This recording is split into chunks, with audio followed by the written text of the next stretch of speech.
Good morning everyone. तो वापस से हम मिल रहे हैं एक नई वीडियो के साथ। वीडियो जो मैंने अभी 2-4 दिन से नहीं डाली है उसका भी एक मेन पर्पस था, क्योंकि मैंने जो वीडियो बना रहा हूँ वो मत्स्य यूनिवर्सिटी के अंदर बीकॉम जो सेमेस्टर्स है उनका सिलेबस, अकाउंट्स का सिलेबस कवर करने के लिए वीडियो बना रहा था। आपने देखा होगा कि हमने जैसे इंटरनल रिकंस्ट्रक्शंस, प्रेफरेंस शेयर्स, इनके जो चैप्टर्स करे हैं इनकी वीडियो मैंने डाली है। तो उसके सब्जेक्टिव जो मेन क्वेश्चंस होते हैं, न्यूमेरिकल क्वेश्चंस, उनकी वीडियो या उनको मैंने कवर कराया है। लेकिन अब मत्स्य यूनिवर्सिटी का जो पैटर्न है वो पूरा एमसीक्यूज पैटर्न हो गया है। अब जब एमसीक्यूज पैटर्न हो गया तो उसके लिए अब एमसीक्यूज ढूंढना, एमसीक्यूज आपके लिए लेकर आना, इसलिए थोड़ा टाइम लग गया। अब मैं आपके लिए हर चैप्टर्स के कुछ एमसीक्यूज लेकर आया हूँ, ठीक है। उनकी मैं आपको हर वीडियो में प्रैक्टिस कराऊंगा, ठीक है। और उसी के अंदर अपन कोशिश यही करेंगे कि जितने भी चैप्टर्स हैं, क्योंकि आपका शायद 5 तारीख से 7 तारीख को पहला एग्जाम, इंग्लिश का एग्जाम है मत्स्य यूनिवर्सिटी का, तो उसके लिए अकाउंट्स का जो एग्जाम होगा उससे पहले कोशिश करूंगा मैं सारी वीडियो डाल करके कि आपके सारे चैप्टर्स कवर हो जाए, ठीक है। तो देखो, सबसे पहला जो मैं चैप्टर स्टार्ट करने वाला हूं वो कंपनी एंड शेयर कैपिटल, यानी कि जो कब, एक तो देखो बेटा, आपको पता है पहला जो हमारा चैप्टर है वो कंपनी अकाउंट के नाम से है। समझ में आ रहा है? किसके नाम से है? Company issue of equity shares जिसको बोलते हैं। तो अब इनमें से इश्यू ऑफ इक्विटी शेयर्स के अंदर मैंने इसको 2 पार्ट्स में डिवाइड किया है कि पहला जो चैप्टर होगा वो रहेगा कंपनी एंड शेयर कैपिटल के नाम से, और दूसरा जो चैप्टर रहेगा वो रहेगा issue of equity shares, forfeiture, buyback, इसके बारे में, ठीक है। तो अब इस तरीके से अब देखो क्वेश्चंस क्या है, क्वेश्चन सुनते रहना है, एमसीक्यूज कैसे किस तरीके से निकल कर आएंगे। तो पहला जो क्वेश्चन है वो है a joint stock company is. अगर मेरा पहला जो क्वेश्चन है वो ये है, a joint stock company is. जो ज्वाइंट स्टॉक कंपनी होती है वो क्या होती है? Indian citizen, B non resident Indian, C a natural person,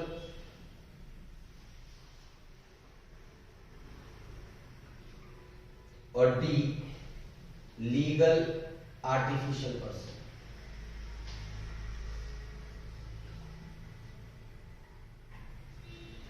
joint stock जो कंपनी है, ज्वाइंट स्टॉक कंपनी की बातें कर रहे हैं अपन कि ज्वाइंट स्टॉक कंपनी क्या होती है।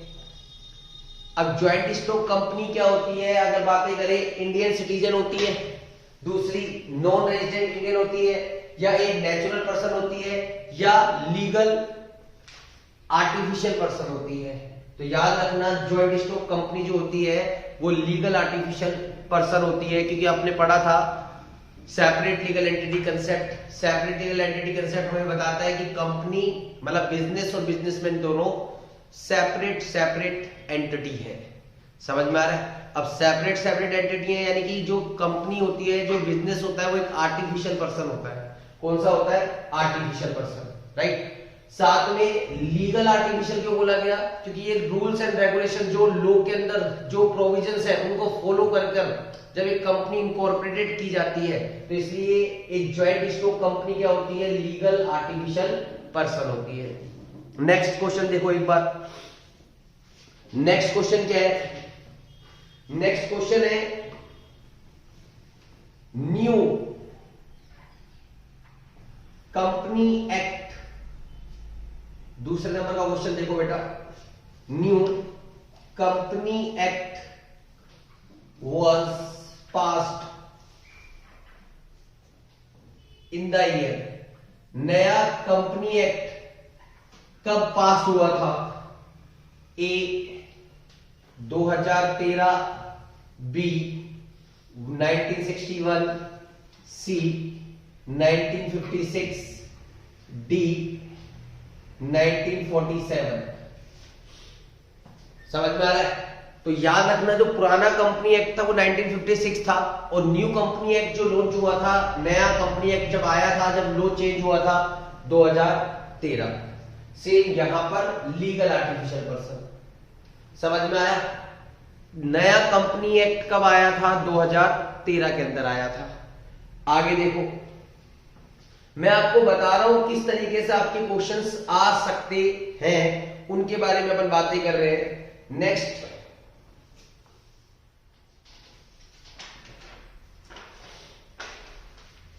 Register of member is a. Member का जो रजिस्टर्ड है उसको अपन क्या बोलते हैं? स्टैटिस्टिकल्स बुक्स बोलते हैं, स्टैच्यूटरी बुक बोलते हैं, बी ऑप्शन में।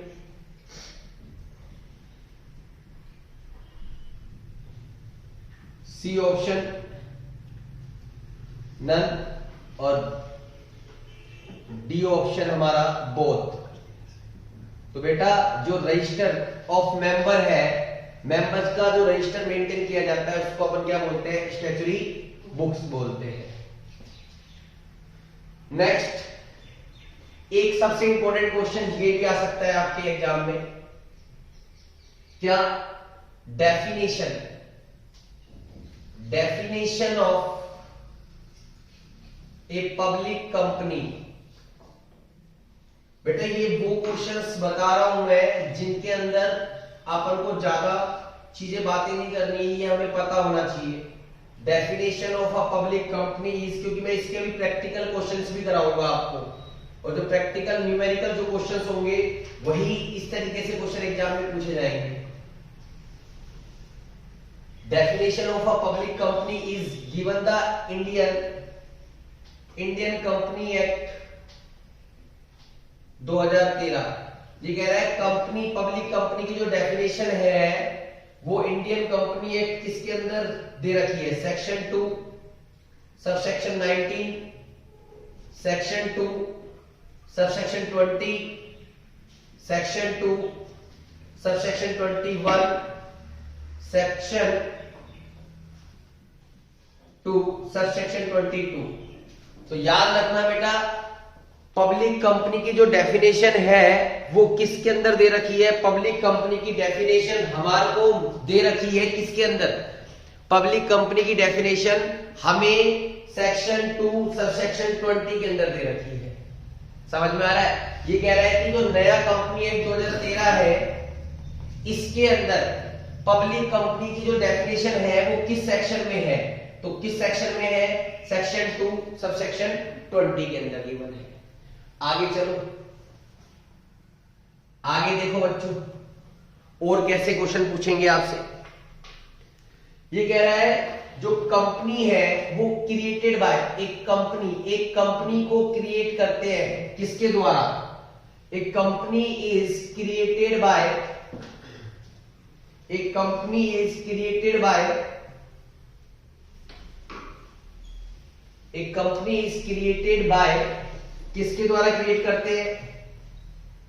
फर्स्ट है स्पेशल एक्ट, पार्लियामेंट के द्वारा। क्या स्पेशल एक्ट पार्लियामेंट के द्वारा कंपनी क्रिएट की जाती है, या बाय द जनरल लॉ के द्वारा, अलग से कोई लॉ बना रखा है उसके द्वारा कंपनी क्रिएट करते हैं, या बाय द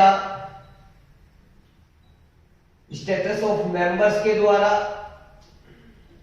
या मेंबर्स के द्वारा कंपनी क्रिएट करते हैं, या बाय द कंपनी एक्ट के द्वारा, by the companies act. Company को क्रिएट किसके द्वारा किया जाता है? तो याद रखना, कंपनी को जो क्रिएट किया जाता है वो किसके द्वारा किया जाता है? कंपनी एक्ट के द्वारा क्रिएट किया जाता है। समझ में आया? पार्लियामेंट के द्वारा, जनरल लॉ के द्वारा, मेंबर्स के द्वारा या कंपनी एक्ट के द्वारा? किसके द्वारा कंपनी को क्रिएट किया जाता है? कंपनी एक्ट के द्वारा कंपनी को क्रिएट किया जाता है। आगे चलते हैं, आगे देखिएगा भैया, आगे देखिए नेक्स्ट क्वेश्चन देखिए। Under the provision of company act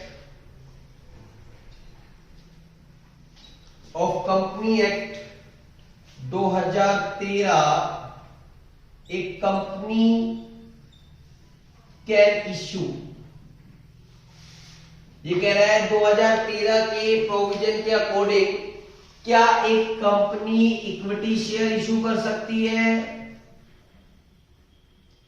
क्या एक कंपनी प्रेफरेंस शेयर इशू कर सकती है,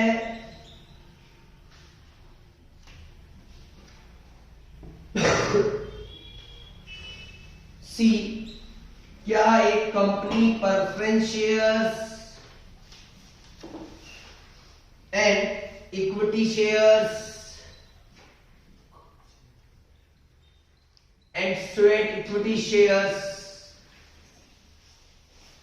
ये तीनों इशू कर सकती है, या एक company only deferred share issue कर सकती है। कौन से शेयर्स? डेफर्ड शेयर्स इशू कर सकती है।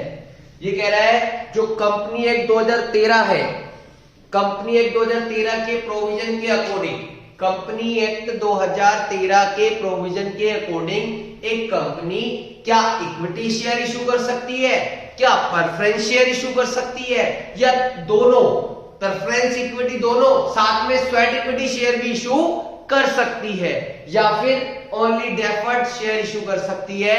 तो बेटा कंपनी एक्ट 2013 के अकॉर्डिंग एक कंपनी तीनों शेयर, चाहे वो इक्विटी हो, चाहे वो प्रेफरेंस हो, चाहे वो स्वेट इक्विटी शेयर हो, तीनों को क्या कर सकती है? इशू कर सकती है। ये हमारा आंसर आ गया। बेटा देखो, अब ये जो मैंने 6 क्वेश्चंस आपको भी कराए हैं, इसमें लॉजिकली मतलब आपको ये चीज के बारे में नॉलेज होना चाहिए, पता होना चाहिए। जैसे एक ज्वाइंट स्टॉक कंपनी है, वो क्या कैसी होनी चाहिए? वो लीगल आर्टिफिशियल पर्सन होनी चाहिए। दूसरा, पब्लिक कंपनी की डेफिनेशन कंपनी एक्ट 2013 में किस सेक्शन में दी गई है? सेक्शन 2 सबसेक्शन 20 में दी गई है। थर्ड, एक न्यू कंपनी एक्ट कब आया था? 2013 में आया था। Next, register of a member, member का जो रजिस्टर होता है उसको क्या बोला जाता है? स्टैच्यूटरी बुक्स बोली जाती है। नेक्स्ट, उसके बाद कह रहा है एक कंपनी किसके द्वारा क्रिएट की जाती है? कंपनी क्रिएट की जाती है कंपनी एक्ट के द्वारा क्रिएट की जाती है। और नेक्स्ट क्वेश्चन है, क्या एक कंपनी 2013 कंपनी एक्ट 2013 के अकॉर्डिंग किसको इशू कर सकती है? इक्विटी को, प्रेफरेंस को, या equity preference sweat equity share, या डेफर्ड शेयर्स को? तो आंसर आएगा, एक कंपनी एक्ट 2013 के प्रोविजंस के अकॉर्डिंग एक कंपनी इशू कर सकती है प्रेफरेंस शेयर्स, इक्विटी शेयर्स और स्वेट इक्विटी शेयर्स। क्लियर है? समझ में आया? 6 क्वेश्चंस नॉर्मली से है, आराम से हो गए, समझने लायक इसमें कुछ था नहीं, बस आपको इनके बारे में पता होना चाहिए। क्योंकि ध्यान रखना, आगे जब अपन बातें करेंगे इनके बारे में तो धीरे धीरे न्यूमेरिकल क्वेश्चंस को एमसीक्यूज में कैसे करना है उसके बारे में भी अपन बातें करेंगे। क्लियर है? समझ में आ रहा है?